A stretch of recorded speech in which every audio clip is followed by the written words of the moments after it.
আসসালামু আলাইকুম ভাই। ভাই আমরা টাকা পয়সা তুলতেছি গরিবদেরকে ঈদে জামা কাপড় দেওয়ার জন্য। আপনি কি আমাদের সাথে শরীক হবেন? হ্যাঁ ভাই, কেন নয়, আমিও আপনাদের সাথে শরীক হতে চাই। এই নেন টাকা। ধন্যবাদ ভাইয়া।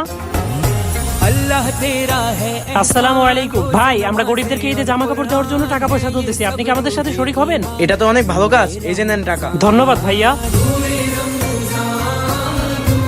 আসসালামু আলাইকুম ভাই। আরে ভাই, এই লোকটা তো হিন্দু। চল চল চল, এখান থেকে চল। আরে ভাই দাঁড়ান, কি হয়েছে, এদিকে আসেন। কিছু না ভাই। আরে ভাই কি হয়েছে বলবেন তো আমারে। আসলে ভাই ঈদের জন্য টাকা তুলতেছিলাম। ঈদের জন্য টাকা? কিন্তু কেন? ভাই আমরা ঈদে ওইসব মানুষদেরকে কাপড় উপহার দিব যারা কাপড় কিনতে পারে না, তাই আমরা সকল মুসলিম ভাইদের থেকে টাকা তুলতেছিলাম। ভাই এটা তো অনেক ভালো কাজ, আমি কি আপনাদের সাথে শরীক হতে পারি? হ্যাঁ ভাই, কেন না? তাহলে তো আমরা সবাই মিলে আনন্দের সাথে ঈদ উদযাপন করতে পারবো। তাহলে ভাই এই নেন টাকাটা। ধন্যবাদ ভাইয়া।